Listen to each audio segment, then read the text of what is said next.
The industry saw him as a revolutionary, and for the business, that wasn't particularly good. This was the run that shattered the record. 100. One day, I was sitting watching television, watching all the football games, and I saw, as I would almost any other day, just lots and lots of cigarette commercials. Guess you felt pretty good about that score, Paul. Sure did. I feel pretty good about this cigarette, too. And suddenly something occurred to me, something I had learned in my law school, called the fairness doctrine, might just have an application to these commercials. How's that Marlboro song go? You get a lot to like. Marlboro. The fairness doctrine said, if a station presents one side of a controversial issue of public importance, they've got to make free time available for the others. It could possibly apply to cigarette commercials. For public health activists, it was a revelation.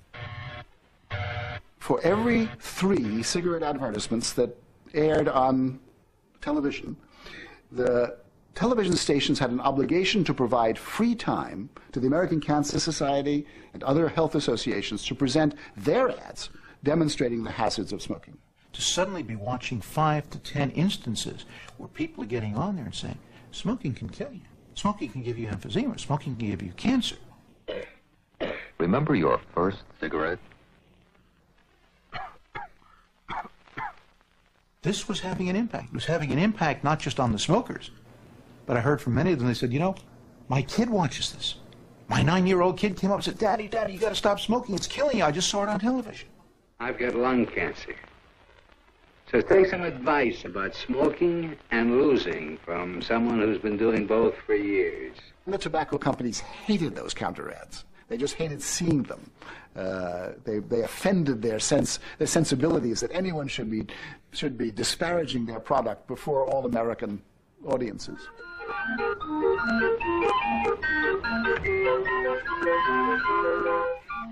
This chimp is no chump.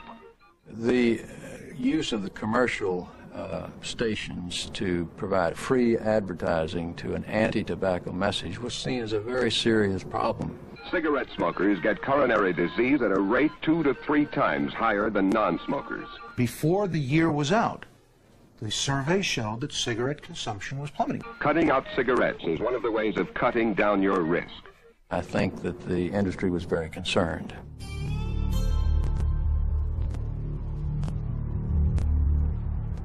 As public opinion hardened, the industry was hauled before a congressional committee to justify advertising on television.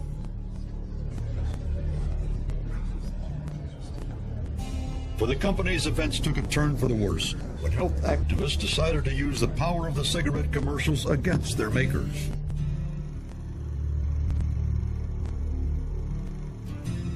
We played this 12 or 15-minute film, end to end, one ad after another, showing all of these glamorous images, rugged Western images, wealth and affluence, sex appeal, all the kinds of things which appeal to young people. It clearly had a significant impact on the audience. The power of their advertising finally exposed. The industry bowed to the inevitable. I have been authorized by each cigarette manufacturer for whom I speak to inform this committee that each company is prepared to agree to discontinue all advertising of cigarettes on television and radio in September 1970, when the major existing contractual arrangement will expire, provided... The removal of tobacco commercials from American television screens was a watershed. It was considered the best way to defuse an attack. It was widely stated as an accusation that the cigarette companies were using the broadcast media because it was effective to reach children. And the best way to answer that was to just get off television. The industry's agreement to a TV advertising ban can also be seen in a more cynical light. 3 years after the Marlboro Man rode off the screen, cigarette sales were again increasing. Come to where the flavor is. Famous Marlboro Red or new Marlboro 100s, the Longhorns. Come to Marlboro Country.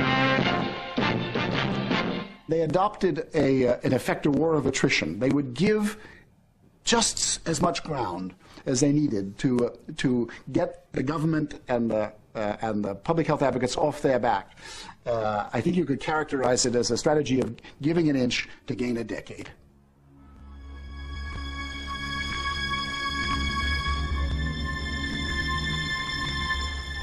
On the battlefront of science, big tobacco was under siege. The health issue simply wasn't going away.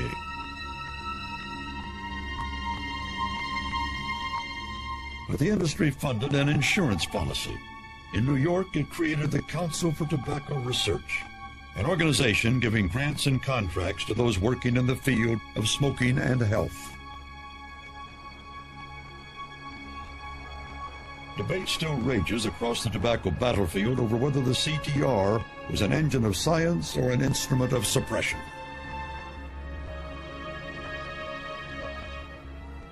It was beautiful. It was beautiful in the sense that it gave the scientific community another resource for funds to advance the scientific organization. The Council for Tobacco Research always was, since it was started, a public relations organization designed to trick the public into thinking there wasn't any evidence that smoking caused cancer either in smokers or in non-smokers. Opinion is divided over the CTR, but for one scientist at least, the organization became an example of how the industry resorted to dirty tricks.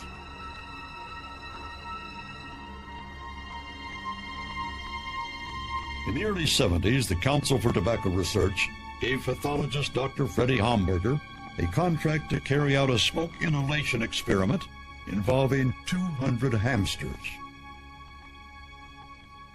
After about a year's inhalation in the smoking machine, about half of the hamsters developed carcinoma of the larynx. That was his claim, and it may well have been true. The cells Hamburger saw through his microscope showed a strong link between tobacco smoke and cancer. He submitted his results to the National Cancer Institute, sending a copy to the CTR. He didn't have to wait long for a response. 2 CTR officials wanted to see him urgently. I was in Maine at that time, and they decided to come and call on me in Maine. The CTR men weren't there to congratulate Hamburger. They were deeply unhappy with the results of the research he was about to publish. They made facts to the extent as to say, if you publish this the way it is now, you will never get a penny from the Council for Tobacco Research. They wanted Hamburger to remove the word cancer from his paper, replacing it with a description most pathologists would find inconclusive. If they truly threatened him, I think it was uncalled for, totally uncalled for, not necessary. Hamburger went ahead and submitted his report with the word cancer left in. And the CTR men were as good as their word. I think they hated my guts because they really cut the support. If they were going to terminate, they're going to terminate. They could have done it in a nice way.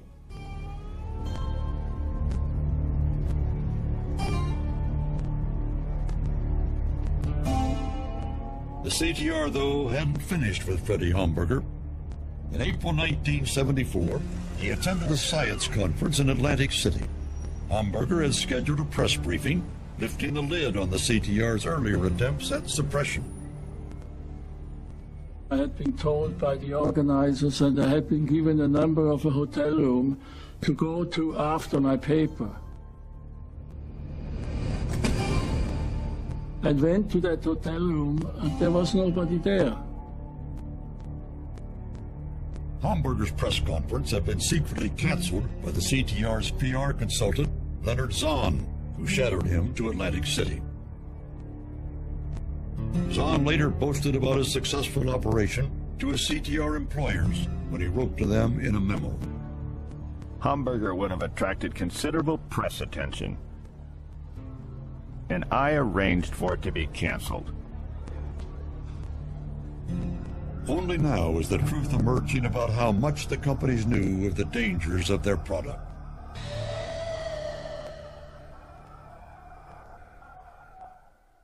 Anytime research linked or seemed to appear to link smoking to any disease, the research was immediately abandoned and it was buried. It was never published. Then what they would do is they would support research, any research which would link anything other than smoking.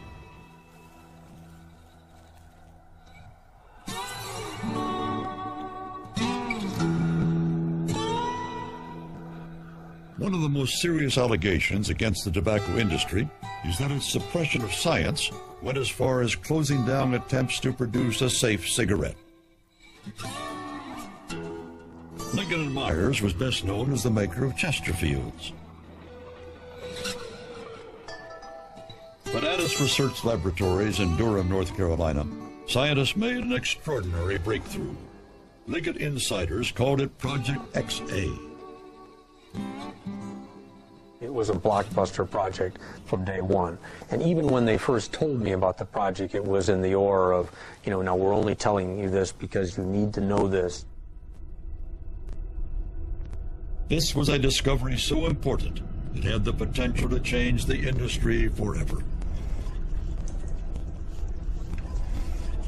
Like their colleagues at the Harrogate Laboratories in England, Liggett scientists painted tar on the backs of mice to try and find a new element they could add to tobacco to reduce the risk of cancerous tumors.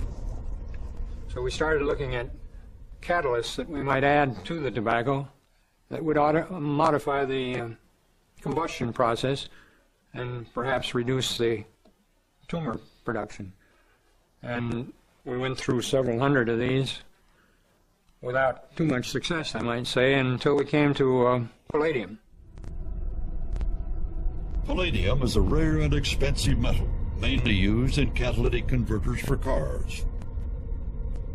Mould and his team discovered that when mixed with tobacco, palladium dramatically reduced the number of cancers on mice. And as the prospects of this XA project grew, everyone thought that Jim Mould and maybe the entire research effort would end up on the cover of Time magazine and be nominated, if not actually receiving a Nobel Prize. But the celebrations in the research department were short-lived. Well, the attitude initially was a state of euphoria, which rapidly turned into a state of schizophrenia. Liggett's management was split. Potentially, the discovery was very lucrative, but it raised huge question marks about the company's other cigarettes. Some in the legal department were terrified that if the palladium cigarette became public, it would effectively concede that all of Liggett's normal brands were unsafe. When the lawyers got involved, it was a matter of them versus us. There was a conflict. They didn't want us to proceed. Management appeared to still want to proceed. Despite internal divisions, Liggett management began to look ahead to marketing the new cigarette. 4 tons of the special ingredient were secretly stockpiled in preparation for the launch. Much of the discussions with the suppliers of palladium really focused on whether or not there was enough palladium in the world to be able to treat tobacco for purposes of making all cigarettes the way that the XA project was made. Plans were so advanced, Liggett drew up mock advertising copy and devised a potential brand name for the new product, Epic. The cigarette's improved safety would be its unique selling point. By the mid-70s, Project XA was felt to be such an important breakthrough that a secret group delivered the news to one of the president's men. We arranged a meeting with the assistant to the health advisor of the president and presented the information that we had to him. And they came back to my office directly from that meeting, aglow with the excitement of the fact that they really had found an ally and a supporter, and that they were really encouraged about where we could go.